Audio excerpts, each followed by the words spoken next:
पहला सेंटेंस आपकी स्क्रीन पर है बेटा। पहला सेंटेंस आपकी स्क्रीन पर, he used to reply that the only place for which he went was the town library.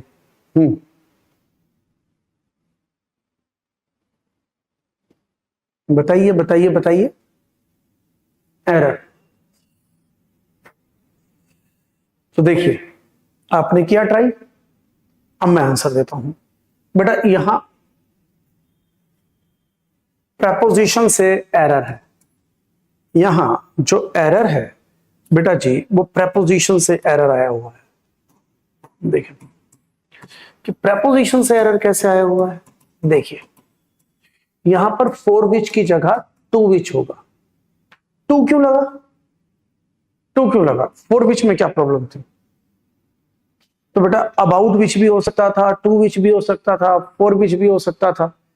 तो बेटा जो टू है ना, टू एक प्लेस को इंडिकेट करता है। टू एक प्लेस को इंडिकेट करता है। तो कहता है he used to reply that the only place, the only place. तो यहां पर किसकी डिमांड कर रहा है? प्लेस कि for which he went. For which he went नहीं, टू विच ही वेंट, कि वो जगह जहां वो गया था। तो वेंट के साथ आप टू ही तो लगाएंगे जिस जगह वो गया था। तो अगर यहां पर वेंट के साथ टू आता तो यहां पर टू विच। अगर यहां पर कोई ऐसी वर्ब आती जिसके बाद अबाउट आता तो अबाउट विच। यहां ऐसी वर्ब आती कि जहां पर वर्ब के साथ फोर आता तो यहां पर फोर विच हो जाता। तो वेंट के साथ हम टू लगाते हैं क्योंकि हम टू के बाद एक प्लेस को डिनोट करते हैं। तो यहां प्लेस की बात हो रही थी, तो इसलिए जो यहां पर वेंट के साथ टू आना था वो टू विच हो गया। This is the answer. Clear हुआ? तो आंसर हो जाएगा in place of for use to. Done बच्चे? हेलो हेलो हेलो हेलो बच्चे, गुड इवनिंग बच्चे, गुड इवनिंग। हाँ जी आ जाओ, अगला क्वेश्चन आपकी स्क्रीन पर, अगला क्वेश्चन आपकी स्क्रीन पर दीजिए। One can never imagine how hot it gets in Delhi unless one doesn't go there in person. Error बताइए, एरर बताइए, एरर बताइए। Tell me the error. Tell me the error in the sentence.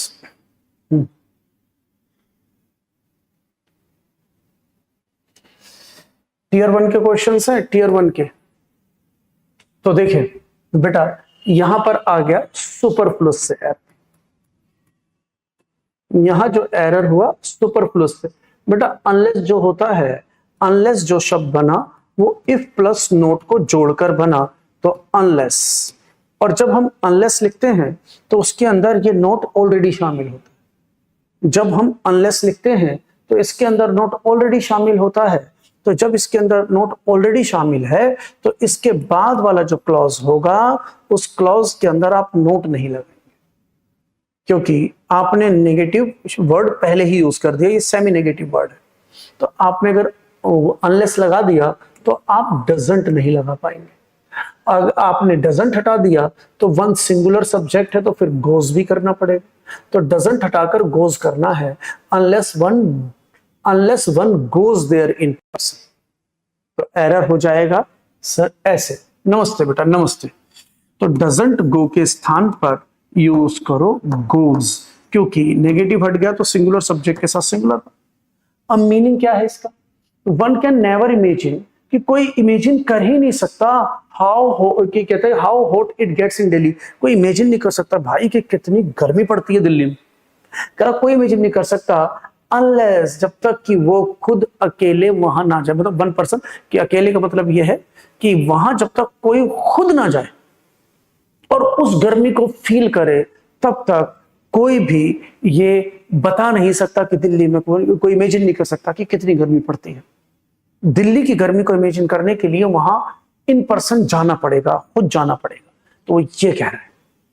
Clear हुआ? मतलब इस प्रकार कैसे, मान लो एक कहावत है, only the wearer knows where the shoe pinches. कि सिर्फ पहनने वाला जानता है कि जूता कहाँ काट रहा है। तो बस दिल्ली में रहने वाले जानते हैं कि दिल्ली में कितनी गर्मी पड़ती है। ये कहना चाहता है वो। ठीक है, हाँ जी आइए। जय हिंद बेटा, जय हिंद, जय हिंद। आइए बच्चे, देखिए जय हिंद बच्चे, आइए। अगला क्वेश्चन आपकी स्क्रीन पर, एसएससी सीजीएल से the magazine house was expecting unpublished authors for the, अच्छा मैं इसके अंदर बताना भूल गया, ये voice, it is voice, error ये वॉइस से, तो आप इसका वॉइस बनाइए, बताइए इसका आंसर क्या होगा वॉइस। अगर ये सेंटेंस ये एक्टिव वॉइस है, अगर ये सेंटेंस एक्टिव वॉइस है तो आप पैसिव वॉइस बनाइए, वाइस वर्सा अगर ये ऑलरेडी पैसिव वॉइस है तो एक्टिव वॉइस बनाइए। डू इट बेटा, answer me answer me answer me, I am waiting for your replies. चलो अब आपने ट्राई किया तो अब मैं बताता हूं आपके इसका आंसर। देखिए बेटा सेंटेंस एक्टिव वॉइस है, पता है कैसे चला, द मैगजीन हाउस, जो मैगजीन हाउस ये सब्जेक्ट लिया, वाज एक्सपेक्टिंग वो ये उम्मीद कर रहा था, है ना, किससे, कि वो उम्मीद कर रहा था अनपब्लिश्ड ऑथर्स से। तो यहां पर जो हमारा टेंस है वो पास्ट कॉन्टिन्यूअस है, कॉन्टिन्यूअस आया तो ये V4 आया, और जहां एक्टिव वॉइस का V4 एक्टिव वॉइस का कॉन्टिन्यूअस V4 होता है, वहीं पैसिव वॉइस का जो कॉन्टिन्यूअस है वो बीइंग प्लस V3। तो ये एक्टिव वॉइस का कॉन्टिन्यूअस, ये पैसिव वॉइस का कॉन्टिन्यूअस, तो देखो V4 को बीइंग प्लस V3 कहां चेंज कर, V4 को बीइंग प्लस V3 जहां चेंज कर रखा होगा वो ऑब्वियस वही आंसर होगा। तो यहां पर उसने बी एक्सपेक्टेड कर दिया, मॉडल बना दिया, ये पास्ट कॉन्टिन्यूअस की बात कर रहा है, इसने फ्यूचर इंडेफिनिट बना दिया, गलत।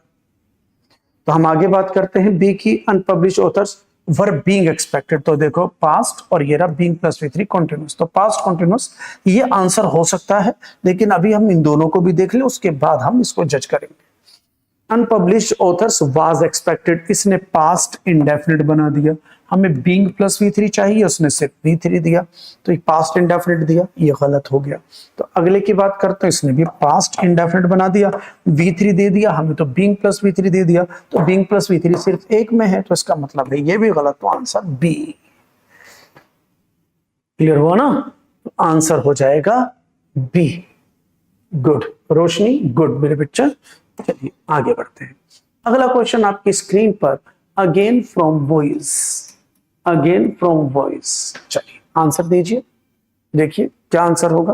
बेटा सबसे पहले वर्ब को चेंज किया करो, सबसे पहले वर्ब देखा करो, अगर वर्ब सही है फिर उसके बाद आप ऑब्जेक्ट को सब्जेक्ट, सब्जेक्ट को ऑब्जेक्ट, अकॉर्डिंगली जो कॉन्सेप्ट्स हैं उनको अप्लाई करें, लेकिन सबसे पहले वर्ब। पैसिव वॉइस की बात कर रहे हैं तो सबसे पहले वर्ब को चेक करना जरूरी है। चलिए, each member of literary club submitted, तो each member of literary club के हर मेंबर ने सबमिटेड, सबमिट कर दिया। सबमिट मतलब पास्ट इंडेफिनिट हो गया वर्ब की सेकंड फॉर्म, और पास्ट इंडेफिनिट का जो पैसिव वॉइस है, एक्टिव वॉइस में V2 पास्ट इंडेफिनिट है, और पैसिव वॉइस में वाज वर प्लस V3 ये हमारा पास्ट इंडेफिनिट है। तो आपको V2 को वाज वर प्लस V3 में चेंज करना है, तो वाज वर प्लस V3 देखो कहां कहां है, तो इसने पास्ट परफेक्ट, हमें पास्ट इंडेफिनिट चाहिए, इसने पास्ट परफेक्ट कर दिया, तो गलत। आर सबमिटेड, ये आर प्रेजेंट है, प्रेजेंट इंडेफिनिट कर दिया, तो ये गलत। यहां वर सबमिटेड, ये भी पास्ट इंडेफिनिट है, तो हाँ भाई, तो हमें क्या चाहिए, वाज वर प्लस V3, तो पास्ट इंडेफिनिट दे रखा है, तो ये हो सकता है। एक बार इसे देखो, इसने क्या कर दिया, पास्ट कॉन्टिन्यूअस, क्योंकि बीइंग लग के कॉन्टिन्यूअस हो गया, कॉन्टिन्यूअस हो गया, तो ये भी गलत, तो 3 गलत, तो आंसर ये रहा। क्लियर हुआ कि नहीं हुआ, तो ये हमारा पैसिव वॉइस। अगर ये बात आपको समझ में आ गई तो पहले आइए अगला क्वेश्चन। अगला क्वेश्चन अगेन फ्रॉम वॉइस, छोटा सा सेंटेंस है, select the correct sentence in active voice. तो भैया एक्टिव वॉइस का करेक्ट सेंटेंस बताओ, मतलब एक्टिव वॉइस से पैसिव वॉइस बनाना नहीं है। देखो वॉइस का क्वेश्चन किस तरीके से पूछा, कह रहे इनके अंदर आप एक्टिव वॉइस का करेक्ट सेंटेंस निकालो, जो करेक्ट है और एक्टिव वॉइस में होना चाहिए वो निकाल दो। पैसिव वॉइस गलत है, और अगर ग्रामर गलत है तो गलत ही है, लेकिन अगर एक्टिव वॉइस भी पैसिव वॉइस होगा तो गलत हो जाएगा, क्योंकि it needs active voice sentence. बनाइए, बताइए answer. The neighbors have called the police. The police are being called by the neighbors. The police said to me, I will call the neighbors. The police have been called by the neighbors. चलो ठीक है, हो गया। अगर आपने ये answer दिया तो अब जरा देखिए, अब जरा देखिए बेटा, यहां से शुरू करते हैं। The police have been called, तो बेटा जहां पर भी बी प्लस वी थ्री है वो पैसिव वॉइस। पैसिव वॉइस हो ही नहीं सकता जहां पर बी प्लस वी थ्री ना हो, ये पैसिव वॉइस का स्ट्रक्चर। तो बेटा बी प्लस वी थ्री, ये तो प्रेजेंट परफेक्ट हो गया, और परफेक्ट नहीं, उसने प्रेजेंट परफेक्ट, पैसिव वॉइस नहीं, ये पैसिव वॉइस का स्ट्रक्चर है, इसने एक्टिव वॉइस मांगा, तो ये पैसिव वॉइस का स्ट्रक्चर है, गलत है। अब क्या कहता है next, the police said to me, police ने मुझसे कहा, I will call the neighbours, कि मैं तुम्हारे पड़ोसियों को फोन कर दूंगा। यार पुलिस ने कहा मैं तेरे पड़ोसियों को फोन कर दूंगा, ये कुछ अटपटा नहीं हो गया? कुछ ऐसा होना चाहिए ना, मेरे नेबर ने कहा कि पुलिस को फोन कर दूंगा। मतलब अगर यहां पर नेबर्स होता कि भाई नेबर ने, मेरे नेबर ने कहा, मेरे पड़ोसी ने कहा, मुझसे कहा I will call the police, ऐसा तो हो भी सकता कि भाई नेबर ने कहा मैं पुलिस को कॉल कर दूंगा, ये कह रहा पुलिस ने कहा मैं नेबर को कॉल कर दूंगा, तो लॉजिकली गलत हो गया। सेंटेंस दो ही चीज पर आधारित है, ग्रामर और लॉजिक, तो भैया यहां पर लॉजिकली तो सेंटेंस गलत हो गया। चल ये भी गया। अगला, the police are being called, कि पुलिस को बुलाया जा रहा है, तो बीइंग प्लस वी थ्री मतलब B plus V three, B plus V three मतलब पैसिव वॉइस, और ये अगर पैसिव वॉइस है तो ये गलत है। क्यों गलत है? क्योंकि आंसर तो एक्टिव वॉइस होना चाहिए ना। कह रहा एक्टिव वॉइस का बता दो और सही सेंटेंस बता दो एक्टिव वॉइस का, तो भाई तीन गलत हो गए, तो आंसर ये रहा। तो the neighbours have called the police, कि नेबर्स जो है पुलिस को कॉल कर चुके हैं। प्रेजेंट परफेक्ट टेंस है, subject verb object, present perfect tense. Clear हुआ ना? तो देखो वॉइस से क्वेश्चन कितना घुमाकर पूछा, वॉइस से पूछा और कितना घुमाकर पूछा है उसने। चलिए अगला सेंटेंस आपकी स्क्रीन पर, A has of panic blurred my vision, something terrible was close to dash, a haze of panic blurred my vision, something terrible was close to, इसे ऐसे मानने की, इसको कोमा लगा दे फिर पढ़े। कहते हैं ए हेज ऑफ पैनिक, कि जो एक पैनिक का जो हेज था, जो बादल था, ऐसे माने जो डर का एक बादल था, ब्लर्ड माई विजन, उसने मेरी दृष्टि को ब्लर्ड कर दिया, धुंधला कर दिया, उसने मेरी दृष्टि को धुंधला कर दिया। Something terrible was close to, और कुछ भयानक, वॉज क्लोज टू वो करीब था जो होने वाला था, जो कुछ करीब था जो होने वाला था, बड़ा खतरनाक। तो अगर मैं ग्रामर देखूं तो उसने टू मांगा, टू दिया है, अब टू के बाद मुझे क्या लगाना है? मैं यही कह रहा, अब टू के बाद क्या लगाऊं? कहता है to happened, to happening, to happens, to has happened. कहता है टू के बाद क्या लगेगा, अब ये समझो। तो बेटा ध्यान रखिए, टू जो है वो दो काम करती है बेटा। टू जो है इंग्लिश में दो काम करेगा, या तो वो इन्फिनिटिव का हिस्सा होगा, या तो वो इन्फिनिटिव का हिस्सा होगा।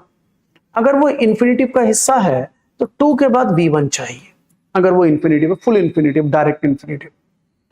और अगर टू प्रेपोजिशन है, सेंटेंस में अगर to as a preposition use हो रहा है, तो भाई अगर सेंटेंस में as a preposition to use हो रहा है, तो हम जानते हैं एक नियम है कि जब भी प्रेपोजिशन आता है तो उसके बाद नाउन चाहिए, और अगर नाउन ना हो तो वर्ब हो, तो बेटा नाउन के रूप में अगर वर्ब आती है तो जिरंड चाहिए, V4। क्लियर है? तो बेटा अब हमें पता है कि अगर प्रेपोजिशन है, अगर टू प्रेपोजिशन है, तो हमें उसके बाद V4 ING फॉर्म देना पड़ेगा। तब दो बात आ गई, टू के बाद V1 या टू के बाद V4। अब ये फाइनल स्टेज, या तो टू के बाद V1 ठीक है, या टू के बाद V4 ठीक है, और कुछ आप लगा ही नहीं सकते, और कोई वर्ब लगा ही नहीं पाएंगे। ये इन्फिनिटिव को बताएगी, ये जिरंड को बताएगी। क्लियर है? अगर ये बात समझ में आ गई तो इन दोनों में से एक देख लो, V1 या V4। तो इसमें हैपेंड की बात करें तो ये V2 है या V3 है, या तो V2 है V3 है, ये गलत हो गया। अगर हैपेंस की बात करें तो ये V5 है, तो ये भी गलत हो गया। हैज हैपेंड की बात करें तो V3 है, तो टू के बाद तो हैज आ ही नहीं सकता, ये तो वैसे भी गलत है। तो तीन गलत आंसर ये, क्योंकि ये जिरंड है, और टू के साथ जिरंड आ सकता है, टू क्योंकि प्रेपोजिशन हो सकता है, टू हैपनिंग। क्लियर हुआ कि नहीं? तो ये जो एरर आया ये हमारा इन्फिनिटिव से, ये एरर आया इन्फिनिटिव से, मतलब नॉन फाइनाइट टॉपिक के इन्फिनिटिव से आया। इन्फिनिटिव भी कह सकते हैं, जिरंड भी कह सकते हैं, दोनों कह सकते हैं। जिरंड से, नॉन फाइनाइट से एरर। नेक्स्ट, क्लियर हो गया ना पॉइंट? हाँ बिल्कुल, चलो पॉइंट क्लियर होना चाहिए। अगला पॉइंट देखें, he was rewarded for his meekness, उसको उसकी मीकनेस के लिए इनाम दिया गया। डैश एंड अंडरस्टैंडिंग हार्ट, उसकी meekness dash and dash and understanding heart के लिए उसे नाम दिया गया। अब जरा मुझे ये बताओ क्या आना चाहिए, ABCD। कोशिश करो ABCD। तो देखो यहां पर एंड लिखा है और एंड जो होता है वो कंजंक्शन होता है, और अगर कंजंक्शन है तो इसको सेम पार्ट्स ऑफ स्पीच चाहिए। सेम पार्ट्स ऑफ स्पीच, जो शब्द यहां लिखोगे उसी टाइप का शब्द यहां होना चाहिए। सेम पार्ट्स ऑफ स्पीच, ये ध्यान रखें, क्योंकि कंजंक्शन से जब भी दो शब्द जुड़ते हैं उन दोनों शब्दों की कैटेगरी सेम होती है या शब्दों के समूह की कैटेगरी सेम होती है। अगर ये बात आपको समझ में आई तो यहाँ अंडरस्टैंडिंग हार्ट, तो हार्ट कैसा है, अंडरस्टैंडिंग, तो ये हार्ट अंडरस्टैंडिंग है तो ये एडजेक्टिव है, और एडजेक्टिव है तो ये पॉजिटिव डिग्री का एडजेक्टिव। तो इधर एडजेक्टिव है तो बेटा इधर भी एडजेक्टिव चाहिए होगा ना मुझे, और इधर पॉजिटिव डिग्री है तो इधर भी पॉजिटिव डिग्री चाहिए होगा। और अगर पॉजिटिव डिग्री चाहिए तो ध्यान दे, तो अब ध्यान दे तो यहां पर आ गया वाइजली, वाइजली। एडजेक्टिव में ly लगता है तो कॉन्सेप्ट एडवर्ब बनता है। देखिए एडजेक्टिव में अगर आपने ly लगाया इट बिकम्स एडवर्ब, एडजेक्टिव में ly लगाया तो वो एडवर्ब बन जाता है। तो ये तो एडवर्ब है, अब ये तो एडवर्ब है तो ये गलत हो गया, क्योंकि हमारा जो हार्ट है वो नाउन है, नाउन को डिस्क्राइब करने वाला वर्ड एडजेक्टिव, तो मुझे भी इधर एडजेक्टिव चाहिए। अगर मुझे इधर एडजेक्टिव चाहिए तो एडवर्ब गलत है। तो हाँ, वाइज पॉजिटिव डिग्री का एडजेक्टिव है, वाइजेस्ट EST ये सुपरलेटिव डिग्री का एडजेक्टिव है, और वाइजर ER वाला ये कंपैरेटिव डिग्री का एडजेक्टिव है। तो बेटा हमें दोनों तरफ सेम पार्ट्स ऑफ स्पीच चाहिए, उधर पॉजिटिव डिग्री इधर भी पॉजिटिव डिग्री, तो विद वाइज पॉजिटिव डिग्री चाहिए होगा। तो आंसर हो जाएगा बी। तो he was awarded for his meekness, उसे उसकी मीकनेस के लिए अवार्ड दिया गया with A wise and understanding heart, with wise और अंडरस्टैंडिंग हार्ट से उसे उसकी मीकनेस के लिए इनाम दिया गया। ठीक है, चलिए अगला। The kite was stuck so high on the tree that it was dash the reach of the boys. क्या ले रहा है, बिलो, बीनीथ, बिसाइड, बियॉन्ड। तो यहां पे क्या ले रहा है, प्रेपोजिशन। सही प्रेपोजिशन फिल कीजिए, सही प्रेपोजिशन फिल कीजिए अकॉर्डिंग टू सिचुएशन, सही प्रेपोजिशन फिल कीजिए अकॉर्डिंग टू सिचुएशन।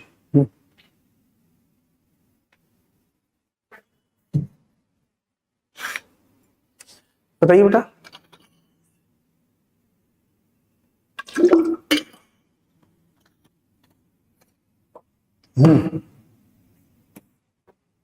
बियॉन्ड हो जाएगी out of range, out of reach, out of range, out of reach मतलब के परे, जो हमारे पहुंच के परे होता है। के परे मतलब पहुंच के परे, जो हमारी पहुंच के परे हो।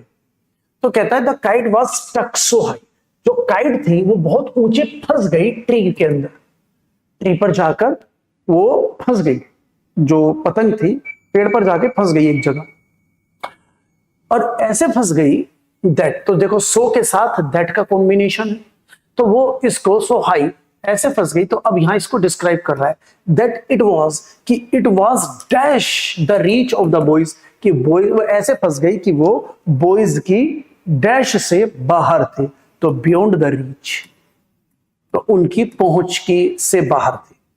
बिलो, बीनीथ, बिसाइड नहीं थी, वो बच्चों के रीच के नीचे नहीं थी, क्योंकि बिलो, बीनीथ और दोनों का मतलब है नीचे, बिसाइड मतलब बराबर में, बियॉन्ड मतलब के परे, कि उनकी पहुंच के परे थे। तो यहां पर प्रेपोजिशन एरर है, बियॉन्ड लगेगा अकॉर्डिंग टू सिचुएशन। चलिए, she often accuses him for a lack of money, she often accuses him for a lack of money. चलो अगर मैं ऐसे कह दूं कि यहां पर फिक्स्ड प्रेपोजिशन आया है, फिक्स्ड प्रेपोजिशन आया है, तो आइडिया लगाओ क्या हो, फिक्स प्रेपोजिशन। बेटा देखो, कुछ वर्ब ऐसी होती हैं जिनके साथ प्रेपोजिशन जो फिक्स्ड होता है बेसिकली ऑब्जेक्ट के बाद वो नजर आता है, कि जब हम वर्ब के बाद ऑब्जेक्ट लिखते हैं और ऑब्जेक्ट के बाद वो हम फिक्स्ड प्रेपोजिशन लिख पाते हैं। वर्ब के तुरंत बाद नहीं लिख सकते, क्योंकि वो ट्रांजिटिव वर्ब है तो ऑब्जेक्ट ले लेगा, लेकिन फिक्स्ड प्रेपोजिशन हम वर्ब के साथ फिक्स है लेकिन ऑब्जेक्ट के बाद। तो यहां पर बेटा अगर आप प्रेपोजिशन याद करें तो एक्यूज का मतलब दोष लगाना। अब यहां पर ऑब्जेक्ट है तो ऑब्जेक्ट, तो एक्यूज के बाद ऑफ का यूज किया जाता है, फिक्स प्रेपोजिशन एक्यूज ऑफ। तो यहां पर एक्यूज ऑफ फिक्स्ड प्रेपोजिशन, लेकिन ऑब्जेक्ट के बाद एक्यूज ऑफ। तो she often accuses him of a lack of morality, कि अक्सर वो उस पर आरोप लगाती है लैक ऑफ मोरालिटी, कि तुम्हारे अंदर मोरालिटी नहीं है, नैतिकता नहीं है। तो यहां पर in place of for use of accuse of. बिल्कुल बिल्कुल बिल्कुल माथुर साहब, माथुरी, बिल्कुल ठीक। चलिए अगला क्वेश्चन आपकी स्क्रीन पर। I have never played any game of side this track during the season. Sentence को आप अलग अलग टुकड़ों में विभाजित करो तो आपको समझ में आ पाएगा एरर कहां है। अब जहां पर एरर है वही आप उस सेक्शन को डिसाइड करके लिख दो। बताइए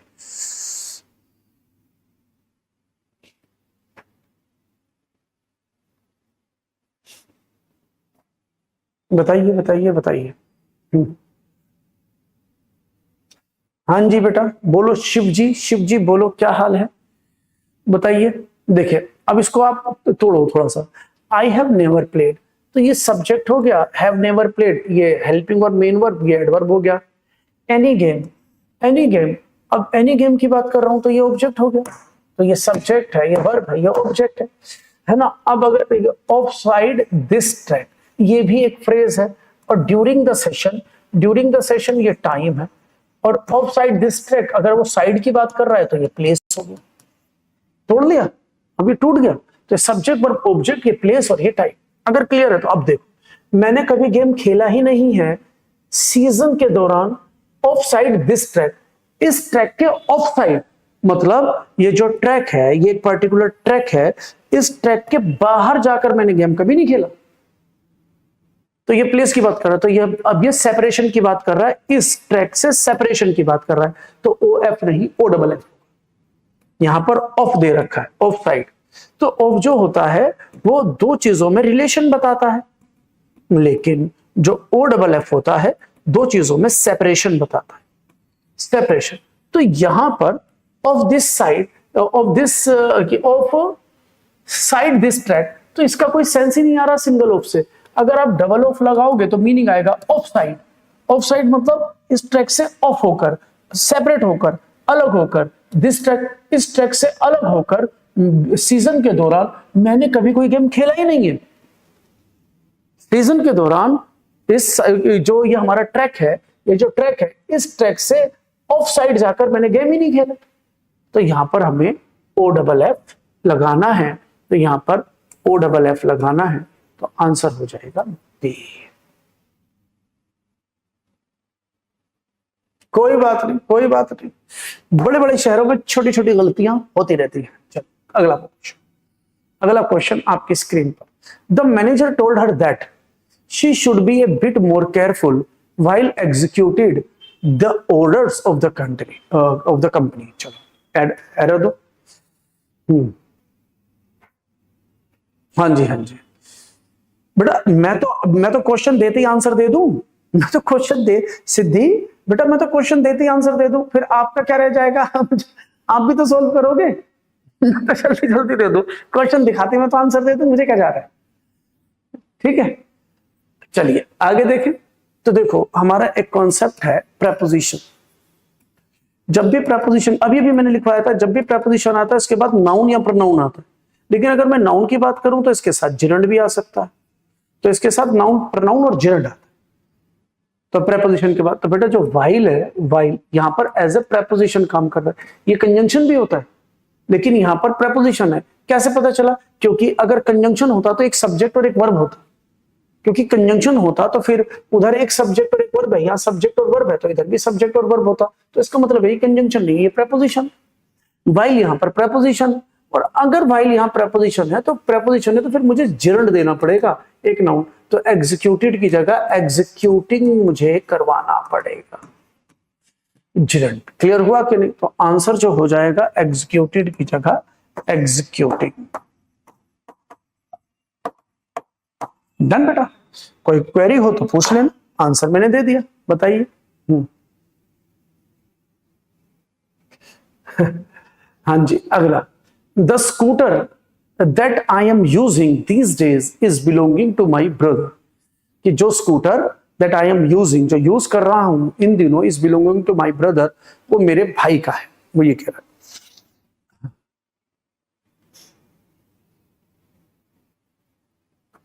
Shiv ji thank you. Shiv ji thank you. अब जरा देखो बेटा, अब इसमें जो एरर है ना वो देखो, पोजीशन को बताने वाली कोई भी वर्ब हो, पोजीशन को बताने वाली कोई भी वर्ब हो, उसमें आईएनजी नहीं लगता, ये ध्यान रखो। जैसे अगर मैं बोलूं आई हैव ए कार या ए पेन, मैं कुछ भी बोल दूं, मेरे पास एक पेन है, ये ठीक है, लेकिन मैं अगर ऐसे बोलना चाहूं I am having a pen, I am having a pen, कि मैं मेरे पास एक पेन है, तो देखो स्पोकन में हम बोल देते हैं I am having a pen, spoken में ठीक बोल देते हैं ऐसे, लेकिन ये गलत है, क्योंकि जब भी सेंटेंस के अंदर पोजीशन होगा तो वो एक स्टेट को बताता है कि मेरे पास कुछ है, एक स्टेट एक अवस्था को बताता है। तो ये किसी भी चीज के होने की बात करता है, तो किसी भी चीज के होने की बात करने के लिए हम इंडेफिनिट लगाते हैं, किसी भी चीज के स्टेट को बताने के लिए हम इंडेफिनिट लगाते हैं, एक्शन का होना या स्टेट का होना। और कंटीन्यूअस हम कब लगाते हैं, जब सब्जेक्ट कोई एक्शन एफर्ट विद एफर्ट कर रहा हो। और अगर मेरे पास, मैं ये कहता हूं मेरे पास कार है और वो अगर भी इंस्टीट्यूट के बाहर खड़ी है, मेरे पास कोई कार है इंस्टीट्यूट के बाहर खड़ी हुई है, तो मैं बोलूंगा आई हैव ए कार, तो मैं अब कार मेरे पास है, तो इसमें मैं कोई एफर्ट नहीं लगा रहा, आईएनजी तब लगता है जब एफर्ट लग रहा हो।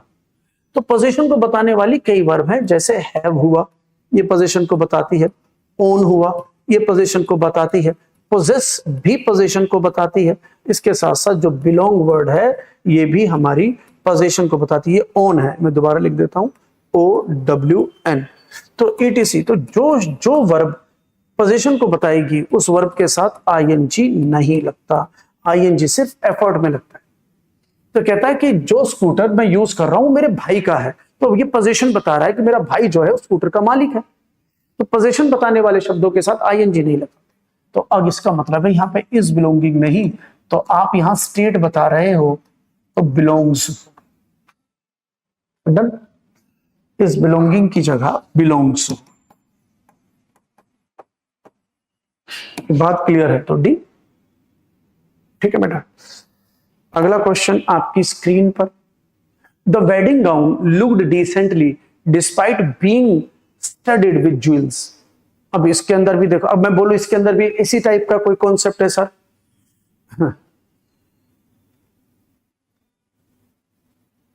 हाँ तो सही बेटा, प्रेजेंट इंडेफिनिट, ये मैं ये सिद्धि, ये जो मैं कॉन्सेप्ट है ये प्रेजेंट कॉन्टिन्यूअस में सिखाता हूं, ये वाला जो कॉन्सेप्ट है मैं प्रेजेंट कॉन्टिन्यूअस में सिखाता हूं।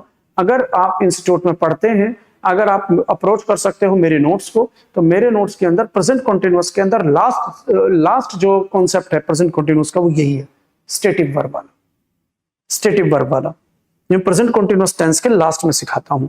और यही पॉइंट यहां पर भी है, कुछ इसी टाइप का, इसी टाइप का, मतलब एग्जैक्टली वो नहीं है, वो समझाता हूं मैं।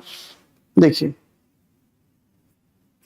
The wedding gown looked decently, देखो जो लुक है ना, मैं इसमें भी समझाऊं, जो लुक है वो भी हमारी स्टेटिव वर्ब है यहां पर, कि भाई जैसे अगर मैं बोलूं कि देखो शी इज लुकिंग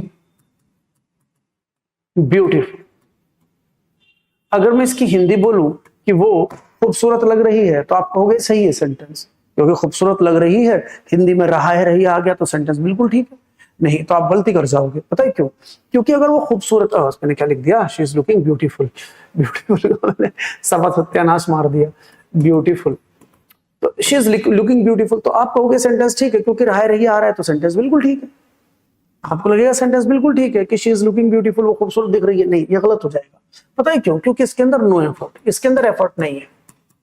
जब हमारे सेंटेंस में एफर्ट होता है ना, तो तब हम आईएनजी लगाते हैं, तो आप इसे नहीं लगा पाओगे आईएनजी। तो ये स्टेटिव वर्ब है, ये स्टेट बता रही है सब्जेक्ट का। कैसे?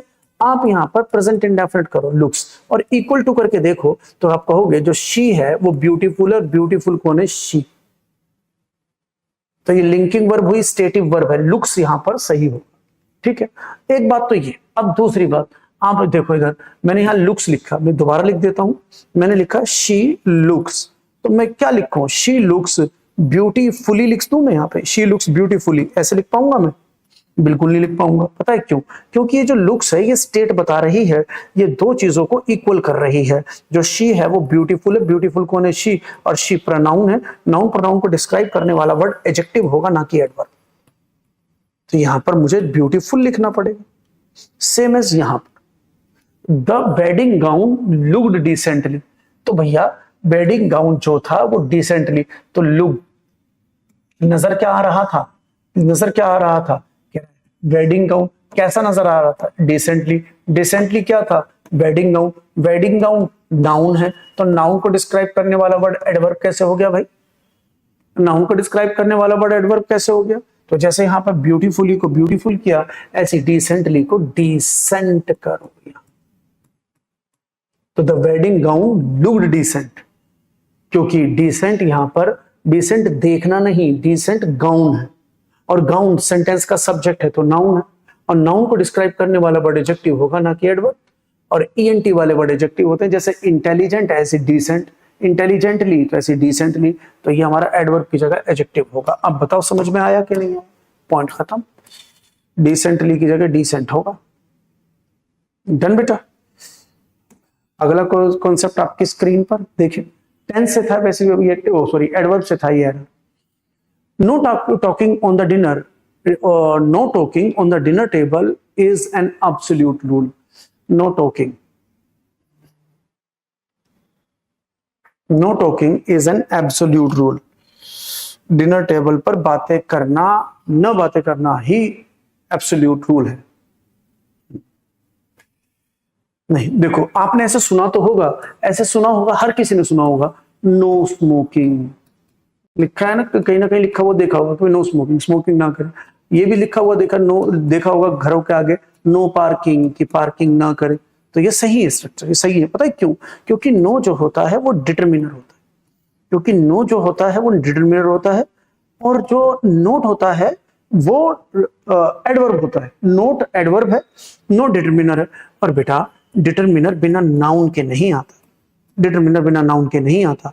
तो बेटा जो पार्किंग, स्मोकिंग, ये जो जिरंड है, तो जिरंड नाउन ही तो होता है, जिरंड नाउन ही तो होता है। तो नो स्मोकिंग, नो पार्किंग, मतलब इसमें तो कोई गड़बड़ नहीं है।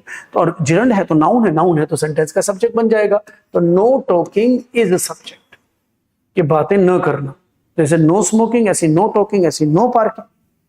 तो इज एन एब्सोल्यूट रूल। तो अगर मैं इसे सब्जेक्ट कहूं तो सब्जेक्ट की वो इंफॉर्मेशन जो वर्ब से शुरू हो तो वो प्रेडिकेट हो, ये प्रेडिकेट है। और क्या कहता है? On the dinner table. तो भाई एमपीटीआर, मैनर, प्लेस, टाइम, रीजन कहीं पर भी आ सकते हैं, तो ये हमारा प्लेस है। तो कहता है नो टॉकिंग, बातें ना करना, इज एन एब्सोल्यूट रूल, यही एक मतलब अखंड नियम है ऑन द डिनर टेबल, कि जब आप डिनर टेबल पर हो तो बातें ना करो, यही नियम है। इसका मतलब है नो एरर। नो एरर, हर जगह एरर नहीं ढूंढना होता, हर जगह एरर नहीं ढूंढना होता, ठीक है? तो ये गलत हो गया। हाँ, प्रेडिकेट मतलब आप, इसका मतलब आप मेरे विद्यार्थी हो नहीं। नहीं, डिनर टेबल भी ठीक है, डाइनिंग टेबल भी ठीक है, दोनों ठीक है, ठीक है, दोनों हो सकता है।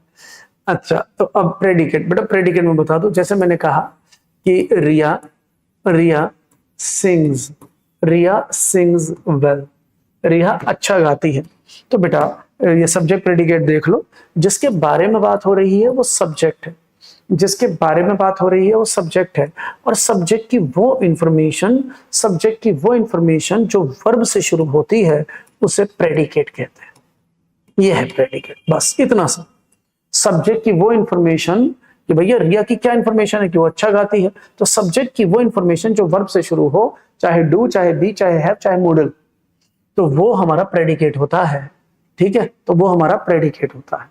तो वही नियम था वहां पर। लिख लो इसे मैं हटा रहा हूं क्योंकि ये समझाना है। चलिए अगला क्वेश्चन आपकी स्क्रीन पर। 15, इफ यू हैव रिमेन्ड काम you could have saved the situation. यहां पर कोमा लगा लेना, यहां कोमा लगा लेना। आंसर, तो जो अगला आंसर है वो हमारा कंडीशनल सेंटेंस है। अगला जो हमारा एरर है वो कंडीशनल सेंटेंस है, और कंडीशनल में भी एक कंडीशन है इम्पॉसिबल कंडीशन। उसमें कंडीशन है इम्पॉसिबल कंडीशन कि जब पास्ट के अंदर दो सिचुएशन ऐसी हो कि अगर तुम ऐसे करते तो ऐसा हो जाता, अगर तुम ऐसा करते तो ऐसा हो जाता। कब? पास्ट। तो एक सेंटेंस में कंडीशन और एक में रिजल्ट होता है। तो जो इम्पॉसिबल कंडीशन है कि पास्ट के ऐसे दो क्लोज जिसके अंदर एक में कंडीशन हो एक में रिजल्ट हो, तो हम क्या करते हैं, कहता है अगर तुम ऐसा कर लेते ना तो ऐसा हो जाता।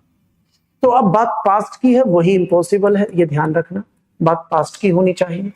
तो उस केस में जो कंडीशन है उसमें हम हैड प्लस V3 लगाते हैं, और जो रिजल्ट है उसमें हम वुड हैव प्लस V3 लगाते हैं। ये हमारा कॉम्बिनेशन है, ये हमारा कॉम्बिनेशन है, पैरेललिज्म, इसे कहते हैं पैरेललिज्म।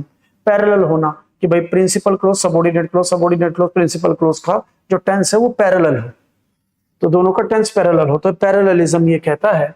तो आपने यहाँ पे कुड हैव प्लस V3 लगाया, तो मैंने वुड लगाया। वुड का मतलब है कोई भी मॉडल आ सकता है जरूरत के अनुसार, तो वुड की जगह कुड लगा दिया।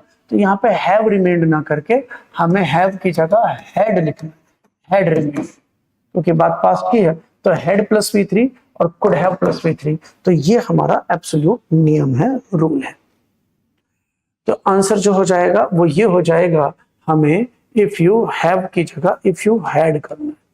अब मीनिंग क्या होगा? इफ यू हैड रिमेन्ड काम, कह रहा है अब भाई अगर तू शांति मतलब इख्तियार कर लेता, अगर तू शांत रहता, अगर तू इतना बवाल क्रिएट नहीं करता, इतना क्योज क्रिएट नहीं करता, you could have saved the situation, तो तू सिचुएशन को संभाल सकता था। ये सिचुएशन बैड से वर्स, वर्स से वर्स्ट नहीं होती अगर तू थोड़ा शांति से काम लेता, अगर तू थोड़ा शांति से काम लेता। क्लियर है? चलिए अगला क्वेश्चन आपकी स्क्रीन पर।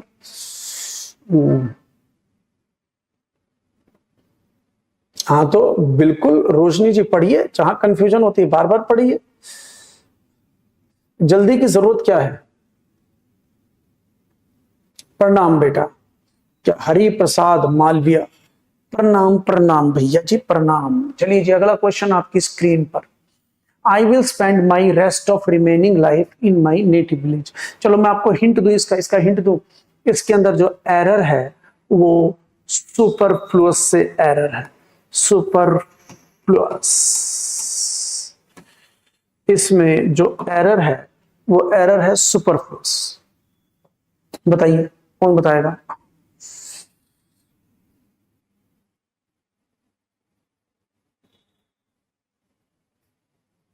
तो देखो इसके अंदर जो एरर है बेटा, ये रेस्ट का मतलब ही होता है बचा हुआ। देखो एक वर्ड के दो मीनिंग हो जाते हैं, है ना, एक वर्ड के दो मीनिंग।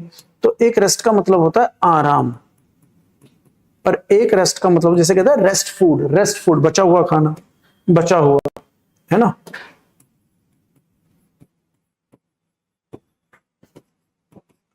इसका अर्थ है बचा हुआ, आराम। रेस्ट मतलब आराम, बचा हुआ। तो रिमेनिंग का मतलब भी होता है बचा हुआ, शेष। रिमेनिंग का मतलब भी शेष और रेस्ट का मतलब भी शेष, बचा हुआ। तो सुपरफ्लुअस हो गया। तो कि I will spend my rest of remaining life, तो आप रिमेनिंग को हटा दो, रेस्ट ऑफ लाइफ, मेरी बची हुई जिंदगी मैं बिताऊंगा, अपनी बची हुई जिंदगी इन माई नेटिव विलेज, मैं अपने नेटिव विलेज में अपनी बची हुई जिंदगी को बिताऊंगा, मैं अपनी बची हुई जिंदगी को अपने नेटिव विलेज में बिताऊंगा। तो रिमेनिंग की आवश्यकता नहीं है, ये सुपरफ्लुअस हो गया, तो रिमेनिंग हटा दो, आंसर। तो आज के लिए इतना रखते हैं बेटा, आज के लिए इतना रखते हैं। चलो एक ले लेते हैं, एक और ले लें, एक और ले ले, चलो एक और ले लेते हैं, करो ठीक, एक और ले लेते हैं आज के लिए, ठीक है। Last question. The dog seems to be very ferocious, otherwise it is harmless. The dog seems to be very ferocious, otherwise it is harmless. तो बेटा इसमें कंजंक्शन एरर है, इसमें कंजंक्शन एरर है। अब जरा दो चीज देखो, यहां पर अदरवाइज नहीं आएगा। क्यों नहीं आएगा? अब देखें, this dog seems to be very ferocious. Ferocious होता है खतरनाक, डेंजरस। फेरोशियस होता है डेंजरस। कहता है यार ये जो कुत्ता है ना ये बड़ा खतरनाक है, बड़ा डेंजरस। कह रहा है ये जो कुत्ता है ये बड़ा ही खतरनाक है, बड़ा ही डेंजरस है, और इट इज हार्मलेस, लेकिन ये नुकसान नहीं पहुंचाता। बड़ा खतरनाक है लेकिन नुकसान नहीं पहुंचाता। तो दो कॉन्ट्राडिक्टरी सिचुएशन है, तो दो कॉन्ट्राडिक्टरी सिचुएशंस को, दो कॉन्ट्राडिक्टरी क्लॉज को जोड़ने के लिए बट आता है, बट। तो बट जो यूज होता है वो कॉन्ट्राडिक्शन में यूज होता है, बट जो यूज होता है वो कॉन्ट्राडिक्शन में यूज होता है। तो आज के लिए इतना रखते हैं बेटा, आज की क्लास इतनी, कल मिलते हैं same time same place on the same channel. Good night, sleep tight.